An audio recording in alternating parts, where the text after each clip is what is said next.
Sunnahfollowers, protectors of the Sunnah. Sunnahfollowers, protectors of the Sunnah.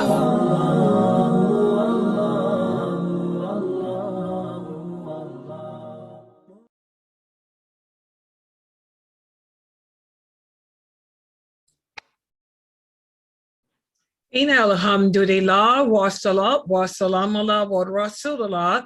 Welcome to another session of Sunnahfollowers Hadith class. And for this Hadith class, we are studying the Hadiths from the Prophet Muhammad sallallahu alaihi wasallam, in which he gave advice or shared advice with some of his companions. And let's look at the Hadith for discussion today. And the source of this Hadith is Sahih Muslim. The source of this hadith is Sahih Muslim. And let's put it on the screen so everyone can see. It's narrated by Jabir. He said that the Prophet sallallahu alaihi wasallam said, "Do not send curses on yourself or on your children or your possessions, because you may do it at a moment in time in which all supplications are accepted and your prayer might be granted." Now, this is a hadith that we need to ponder, because oftentimes as we go throughout our daily task, things can upset us. We may get angry because the washing machine is not working properly, so we'll curse it. We might get angry because your cats are doing something they shouldn't do, so you will curse it. You might get angry at the children because they're making too much loud, or they're too loud or something. And there's 1 hour in every day, and only Allah, I repeat, only Allah knows when that hour is. Every day, there is 1 hour of that day in which Allah will accept and answer any supplication that we make. No one knows when whether it's in the morning, whether it's at night, what time, but that's why the Prophet said, be careful, with the curses we utter. Because if you happen to get angry and curse something, and it happens to be that time in which Allah accepts every supplication, then you will be sitting back regretting what you said. So we have to be careful what we say out of our mouths. And a lot of people, when we discuss this hadith, they may ask the question, well, why did Allah not tell us? Well, because Allah wants us to be mindful. If Allah told us what time every day he accepts supplications, then we'll make sure we're on our best behavior during that time. But then when that time passes, we'll go back to our bad selves. So Allah keeps it a mystery, so that as a test for those who believe in him. So if we truly believe in him, we're going to be mindful of what comes out of our mouths all day, not just 1 hour out of the day, but every second of the day. So that's why Allah didn't share that knowledge with us. Allah has hikmah, or wisdom, that we could never comprehend. Allah has wisdom that he doesn't even have to explain to us. But there's wisdom in everything that he does. So again, be more mindful of what we say throughout the day, because there's an hour every day in which Allah will accept and answer the supplications. You don't want him to end up answering something that you said out of anger. So now that I've explained this hadith and given you the history or background on it, let's open it up for discussion. Would anyone like to share their views on this hadith? Assalamu alaikum. Wa alaikum salam. Yeah, I had said watch that mouth when I seen you put that up over there on the page. I said, subhanallah, and I came back and said, watch that mouth. Yeah, and that's a reminder for myself too, because I get angry at my cats. I get angry at my granddaughter. I get angry at myself. And we have to be careful of that, because I can get angry at myself and say, oh, I'm so stupid. I wish I would just go somewhere and just disappear. Well, maybe Allah will make me disappear. through death. So we have to be careful. We have to be careful what we say. You know, we can curse ourselves unknowingly or unmeaningly, but it can happen, you know. And there's the hadith, whereas one of the companions, I've told you this hadith before, his mother got angry at him, you know, because he chose his wife and her did not get along. And he happened to side against his mother to support his wife in an argument they had. And his mother was so angry, she cursed him. And so then right after that, the companions went to fight. I think it was the Battle of Badr. They fought the Battle of Badr and he was injured, but he was not injured seriously. It was not a wound that he could die from.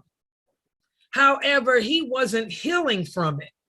And so the companions went to the prophet and said, so-and-so got injured. He got struck with an arrow. We pulled the arrow out.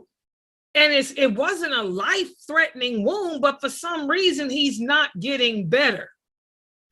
And come to find out, the prophet asked the young man, did you get into it with your mother or anything by chance? He said, yeah, right before the battle, my mother and my wife got into an argument and I sided with my wife. So then the prophet sallallahu alaihi wasallam went to the man's mother and said, did you happen to curse your son? She said, what do you mean? How could I curse my son? He said, did you get into an argument with his wife before the battle? She said, yeah. He said, did you say anything that could be cursing about your son? She said, yeah, I wish he would never come back or something. I can't remember exactly what she said she wished, but she told the prophet she wished it out of anger.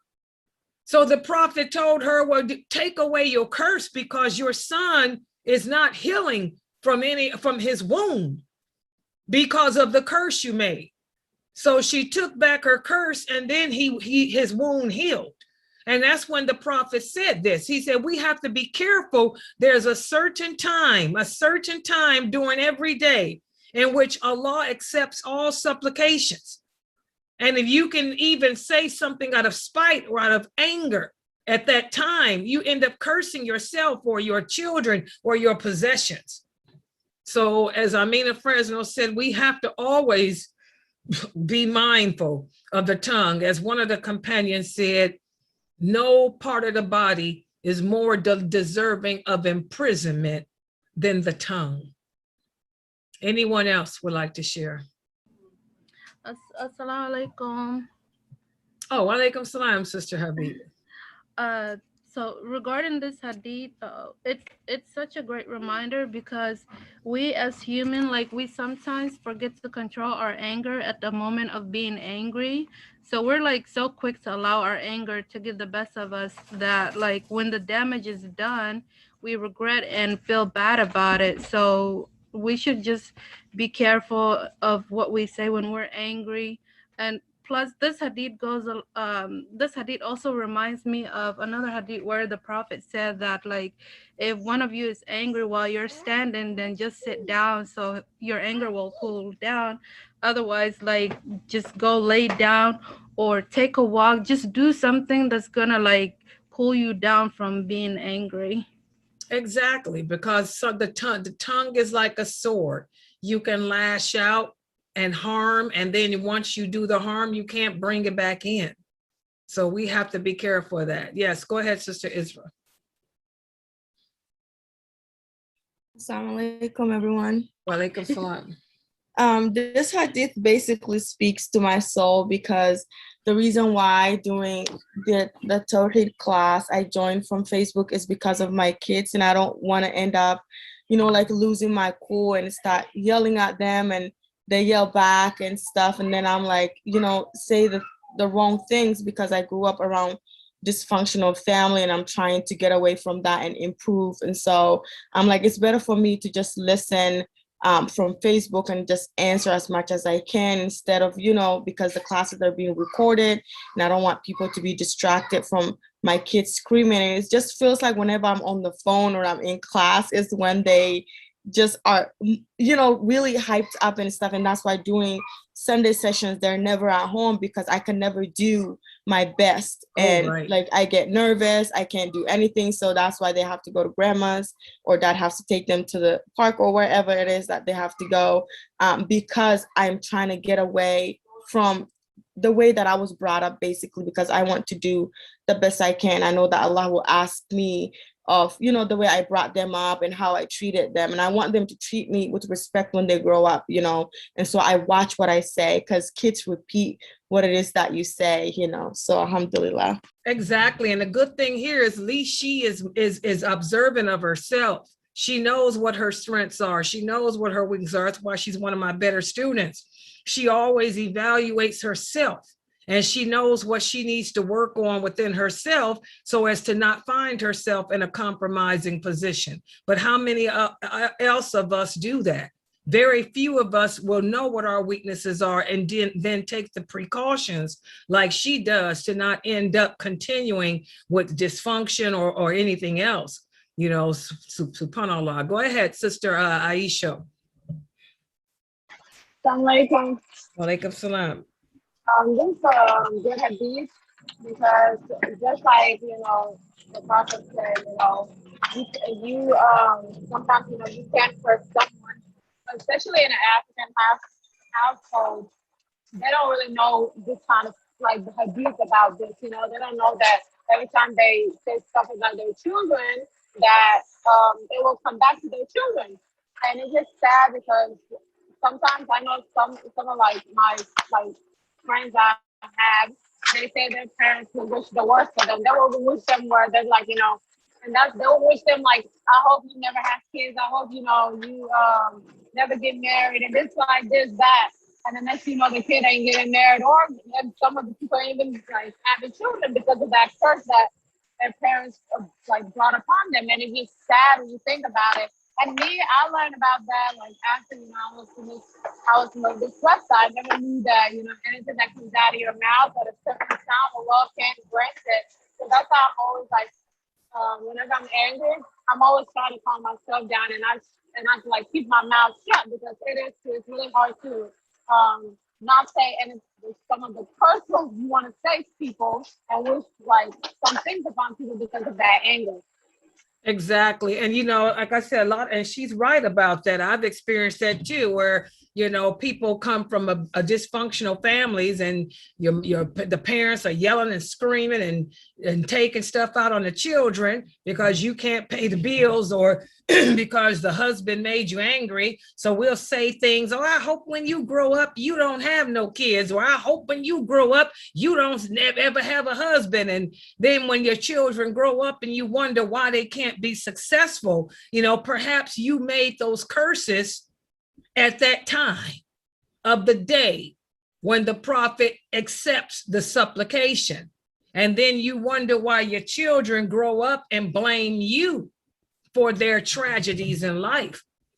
Okay, so we, again, as parents, we have to be very careful that if we're upset, to learn how to deal with our anger in other ways other than taking it out on your children, or lashing out with your tongue at your children. Okay, good job. Anyone else? Go ahead, Sister Anisa, go ahead. Assalamu alaikum. This is a very good hadith, and I have practiced for years not being angry. When I say not being angry, it means I don't entertain anger within myself. Whatever's going on around me, I don't let it get to my soul to a point that I get so upset or so angry that I can't even think straight. I've learned to just not even think about it. Just let it go. Part of my training over the years with the company that I work for was how to control yourself, because controlling yourself also plays a role in helping the other person around you who might be upset to control themselves. So if both people are going crazy, then you won't get nothing settled. So I've had training to just let time take care of it. Time will take care of it. SubhanAllah.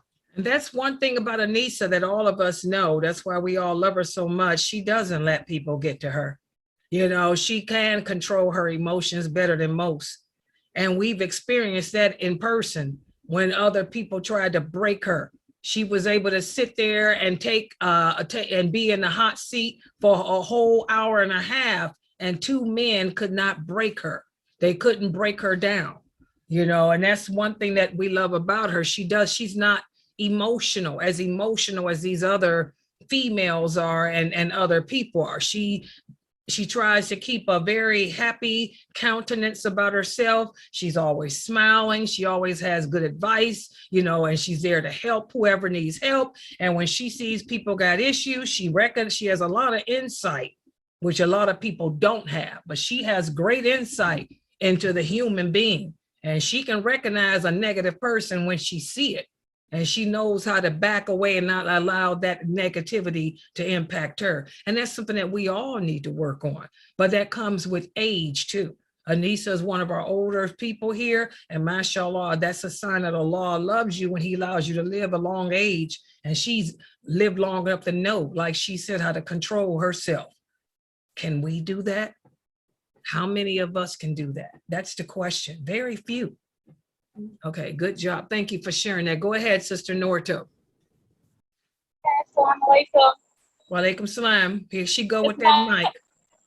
Okay, I'm gonna if it's doing that, I'm not gonna talk then. Okay, go ahead, Sister. Go ahead, Naruto. Say something. Let's hear it. I mean, if the mic is not working. Now we can hear it. Go ahead. We can hear you now. Okay.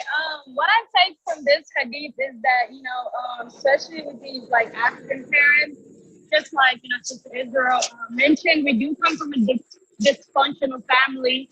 And one thing I noticed is with these parents, they, by their parents, they were taught things that, weren't right. And they take that, with their children. And I have to explain sometimes with my parents, I'm like, you can't do this, you can't do that. Like, man and woman, you guys have to treat your children fairly. It's not just the woman cooking and cleaning all the time. Like, and the men just sit and do nothing and play games all the time. And with this, like, I also like noticed that like, this is like, for them, like, this is stuff that you can never get through with them because they've been taught that all their life. So it's hard for them to like, overcome this. And I feel like they're broken. So like, there's just so much you can do. And I try to not get mad over that because I know my parents mean well. And there are some days where I just like, oh my God, I just wish I lived alone or something. But I know that first of all, just like you mentioned, like Allah can answer that dua. And the next thing you know, I'm homeless and I don't want to be homeless, Right. So we have to be careful of, how we treat people and what we say at certain times because before you say something, it's better to like think about it, Exactly. And be patient, especially with our parents, especially with the elderly. And that's a trial for me.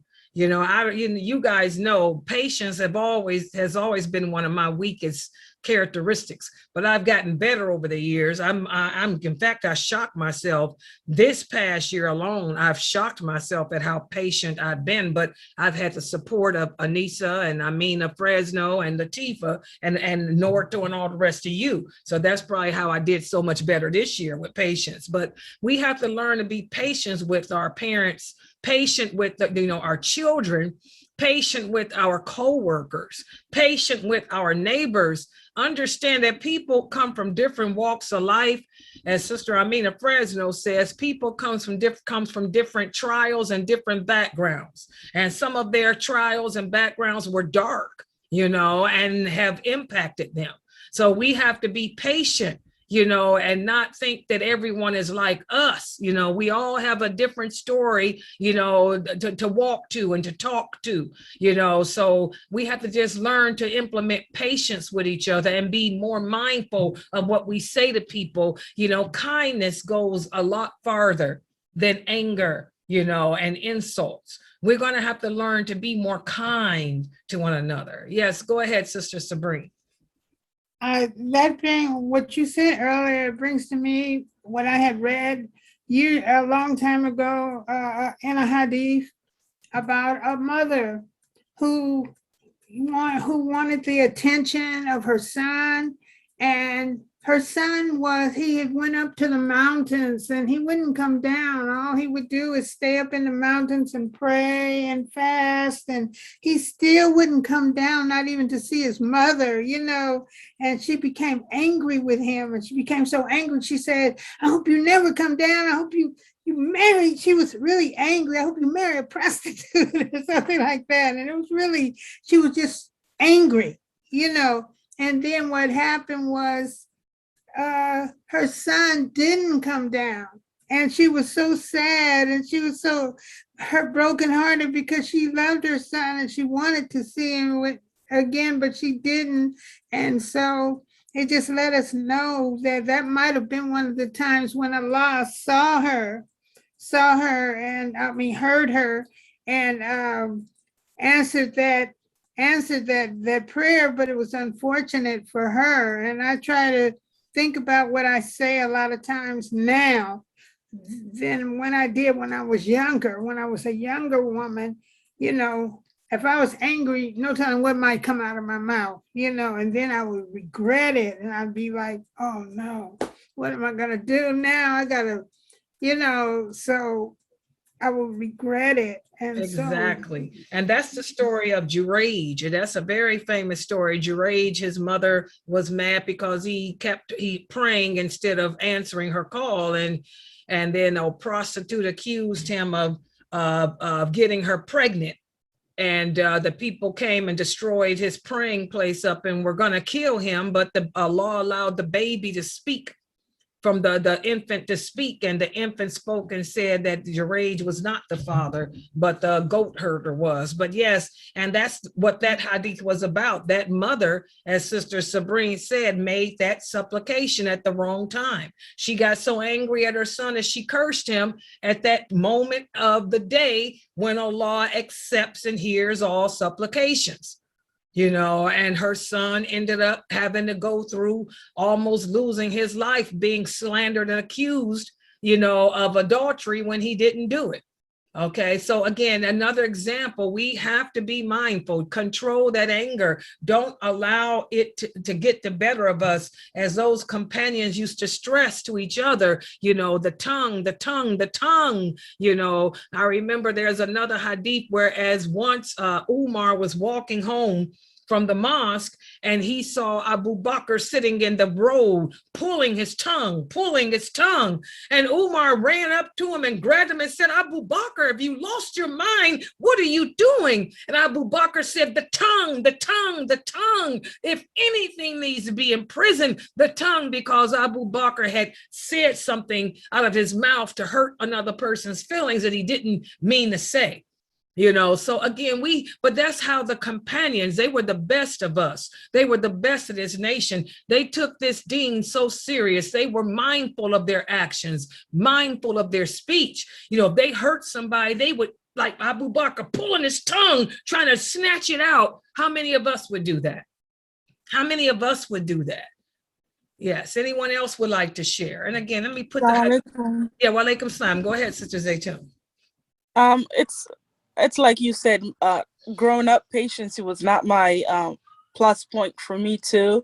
And I realized as I get older that like sometimes some people would say stuff and like I would get like it would upset me. Like for me, it's like I never knew how to curse back people. So like I grew up, I'm like, if we're not going to do it, if we're not going to fight, words are not going to do nothing. And then I realized that as I get older, like sometimes when someone says something and I want to respond to them, I would think of all the consequences. I'm like, if I said this and this and this and this, what is it going to do? Like, is this going to benefit me in anywhere?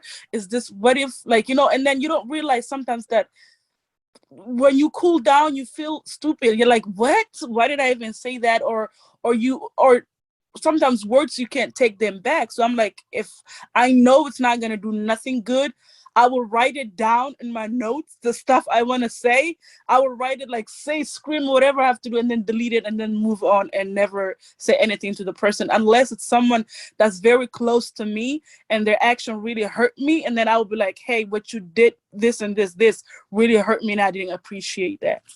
Exactly. And that's a good thought. I remember when I was younger, my sister used to do that. My sister could never, when she was young, she can now, but when she was younger, she couldn't think quick enough on her toes to retaliate verbally like I could, and my mother could. I inherited that from my mother, that sharp, sassy tongue, which is really bad. But my sister would think about what she should have said an hour or two later. And I remember she used to write down, I'm like, what is this? I find this notebook. These are things that I should have said, or I wanted to say to that person and I didn't. So I just write them down. So now I can say, well, at least I got it off my chest. And that's a good thing to do, to and keep your tongue still and instead just get a notebook and write it down. And that way you can feel accomplished, like, well, at least I got it out. Yeah, I didn't hold it in. I didn't hurt anybody. I didn't hurt her. I didn't hurt no one, but I got it out. So it's not bottled up inside of me to cause me to explode.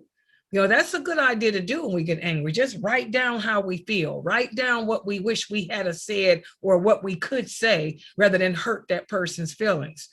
And let's look at this hadith again. I mean, it's just a great advice. The Prophet sallallahu alaihi wasallam said, do not send curses on yourself or on your children or your possessions, or you may end up doing this at the moment when supplications are accepted and your prayer might be granted. And again, that happened to so many other companions. They, like I said, 2 men whose mothers, well, 3, if you include your age, he was from the people of the book, though, the other people of the book, but 2 companions, this happened to them. Their mothers cursed them, at that time of day in which the supplications are answered and granted. So we have to be mindful, and also the same with how we treat people too, because the supplication of the oppressed person is never rejected. And that includes kafirs. If you're going around hurting people, being unjust to people, and that person makes dua against you, Allah does not reject them. There's no screen between the supplication of a person that's being oppressed and Allah. So we have to be very mindful of how we treat other people, even the non-Muslims, because if you are being unjust to someone, you're bullying someone, you're oppressing someone, you're causing pain, you're causing sadness on someone, you better pray that person doesn't make dua against you, because Allah will answer it. Because he hates oppression in any way, shape, or form. Okay, I want to thank everybody for joining us for this session of our Hadith class. We're going to close this out.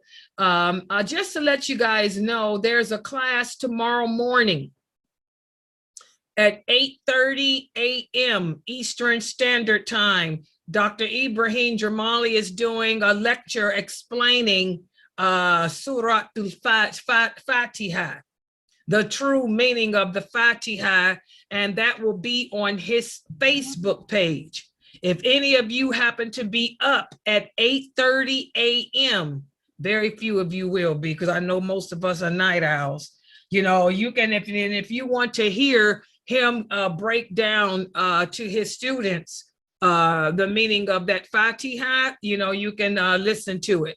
And if I get up, maybe I'll be up, because I haven't, for some reason, I have not been able to sleep these past few nights. If I'm awake, I'll broadcast it here to the Zoom room, and I'll put it on my Facebook page too.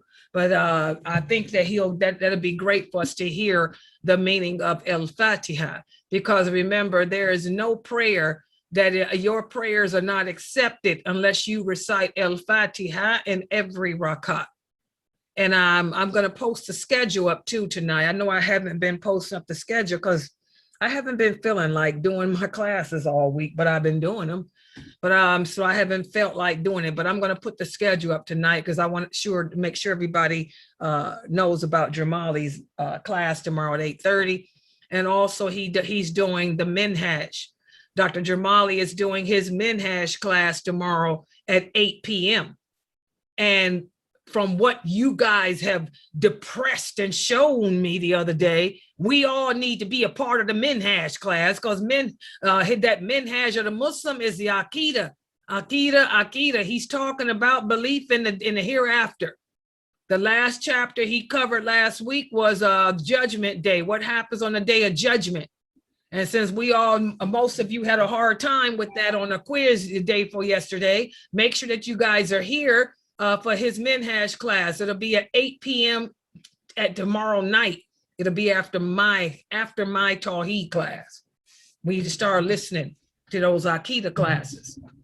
Okay, I'm going to close out here for tonight. Subhanakallahumma wa bihamdika ashhadu an la ilaha illa anta astaghfiruka wa